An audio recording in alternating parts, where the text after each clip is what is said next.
Halo, assalamualaikum warahmatullahi wabarakatuh, sahabat IR. Jumpa lagi. Pada kesempatan ini kita akan bahas tentang sebuah router terlaris dan legendaris yang sangat lama, yaitu ZTE F609 yang digunakan pada jaringan-jaringan fiber zaman dulu. Ini adalah yang versi pertama, ZTE F609. Ini adalah produk dari Gepon ONT. Keuntungan dari secara fisik dari ZTE F609 ini, LAN-nya ini secara default. LAN ini bisa disetting secara default sehingga bisa Ether RJ45 ini bisa disetting secara default sehingga bisa berfungsi sebagai LAN dan juga berfungsi sebagai WAN. Jadi mulai dari Ether 1 sampai Ether 4 kita bisa tentukan semuanya menjadi WAN atau semuanya menjadi LAN dari settingannya. Kemudian ada RJ untuk teleponnya. Sini ada tombol WPS dan juga tombol WiFi. Jadi WiFi bisa kita on dan kita bisa off kan dari luar. Kemudian ada tombol lubang yang di dalamnya berisi tombol reset. Kemudian yang paling penting adalah USB-nya. Interface USB ini bisa support USB modem sehingga kita bisa internetan menggunakan sinyal 3G dan 4G lewat modem yang langsung nancap ke sini. Kemudian ada colokan powernya dan tombol on dan off-nya. Secara struktur, secara fisik, ZTE F609 ini agak kokoh, jadi terasa lebih berat dibandingkan dengan router-router terbaru yang lainnya. Itulah kelebihan secara fisik untuk ZTE F609, router yang lama, kemudian dilengkapi dengan dua buah antena yang built-in atau yang tidak bisa dilepas. Antena ini kekuatannya hampir sama dengan antena-antena yang terbaru seperti TP-Link MR6400 maupun device-device yang terbaru.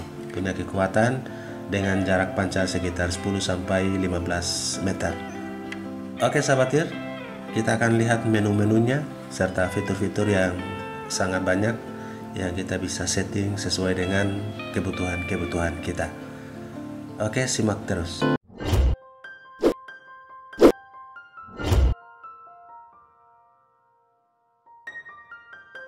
Oke sahabat IR, kita lanjut kepada melihat menu-menu dari ZTE F609 ini.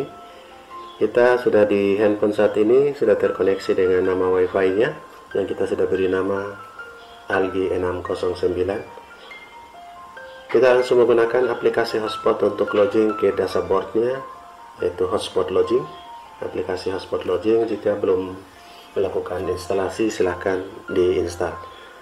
Oke, kita landscape dulu agar lebih besar. Oke sahabat, kali ini sudah berada di dashboard login dari ZTE. Dari aplikasi ini langsung masuk karena mendeteksi IP addressnya. Oke, kita masukkan username, user dan passwordnya user dan klik login. Nah sahabat bisa lihat ini adalah tampilan menu dari ZTE 609. Dari ZTE 609 ini ada beberapa menu atau fitur di dalamnya. Di antaranya adalah menu status, device information, network interface, kemudian user interface, kemudian ada VoIP status. VoIP status ini untuk telepon.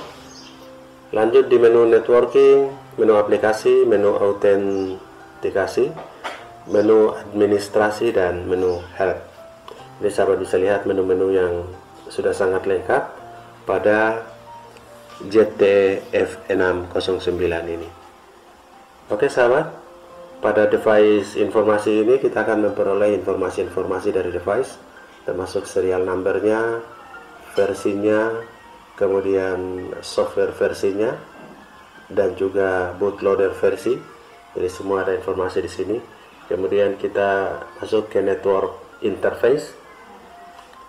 Sahabat bisa lihat, disinilah kita bisa melakukan settingan WAN atau 3G, 4G. Jika kita menggunakan modem 4G atau 3G, kita bisa melakukan network interface pada 3G dan 4G seperti ini. Oke.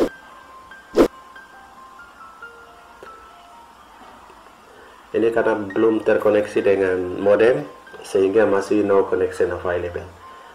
Oke sahabat, ada beberapa menu penting termasuk mobile network. Nah, di sini jika sudah terkoneksi dengan internet, maka ada informasi untuk service providernya, network modemnya, kemudian sinyal strength-nya muncul di sini.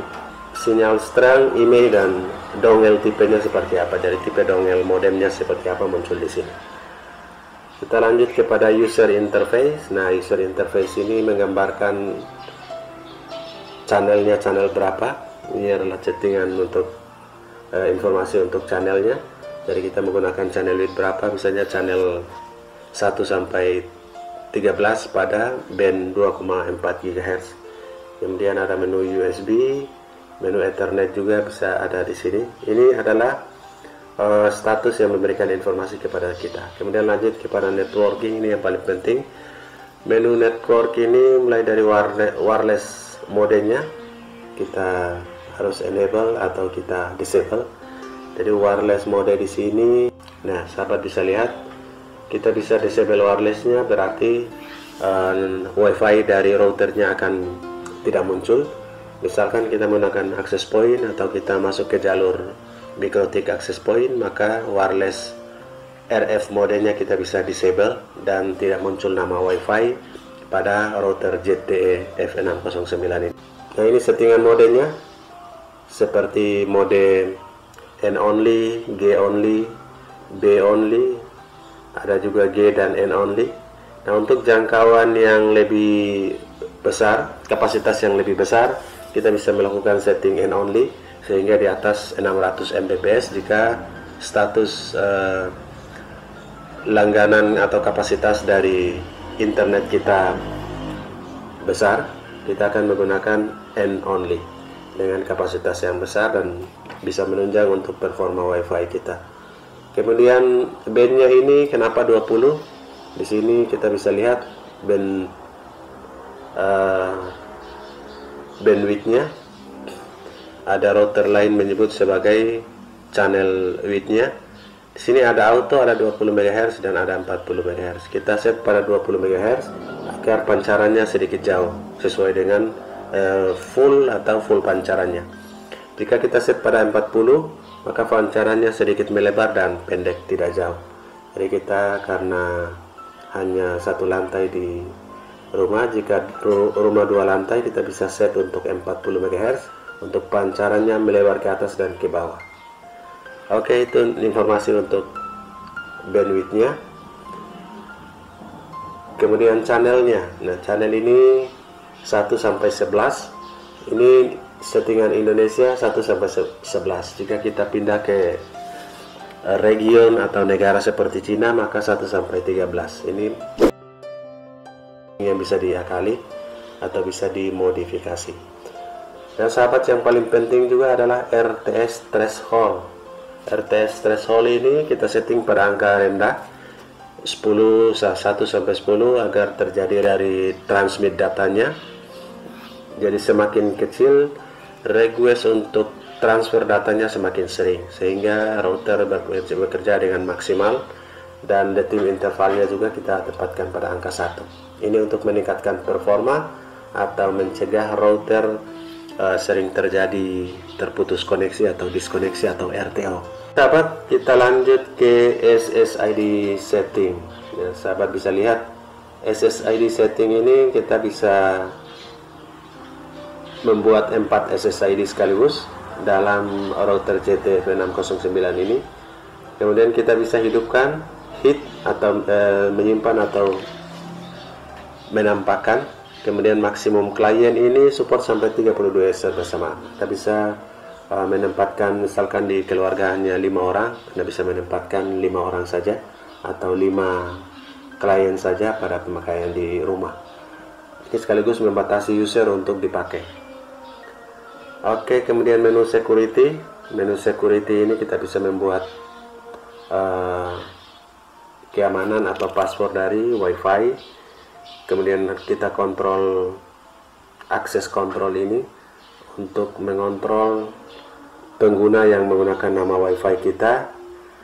Kemudian di sini juga ada mode WDS. Mode WDS ini jika kita aktifkan WDS en root dan WDS en repeater. Di sini juga bisa berfungsi sebagai repeater. Dan sahabat bisa menginput MAC address-nya dan untuk mensubmit MAC address dari sasaran. Di menu LAN, di LAN ini ada DHCP server. Oke, pada menu DHCP server ini kita bisa melakukan perubahan IP address di sini. Itu LAN IP address kita bisa merubah sesuai dengan yang diinginkan. Kemudian DHCP star IP address itu mulai dari 1.2 sampai 1.253. Jadi ada IP poolnya bisa ratusan, sekitar 100. Oke, itu informasi untuk device ini yang sangat lengkap, fitur dan menunya. Kemudian ada DHCP binding untuk membypass device. Lanjut ke menu aplikasi. Jadi melihat menu-menu penting dari ZTE F609 ini. Yang paling penting dalam menu aplikasi ini adalah DDNS jika kita mau melakukan settingan atau remote. Kemudian ada DMC host ini untuk keamanan juga atau security jika diaktifkan. Ada USB storage. Nah, USB storage ini jika kita modem USB sudah tercolok akan terbaca di USB storage. Menu autentikasi. Autentikasi ini kita bisa ke user management untuk merubah user dan password kita. Seperti username user dan password user kita bisa mengganti agar orang tidak masuk secara default. Oke, itulah informasi sepintas. Nanti kita akan melakukan settingan untuk access point, settingan sebagai access point, settingan sebagai router LTE menggunakan sinyal 4G dan 3G. Pada video berikutnya sekaligus kita melakukan uji untuk performa. Sukses untuk sahabat semua. Assalamualaikum warahmatullahi wabarakatuh.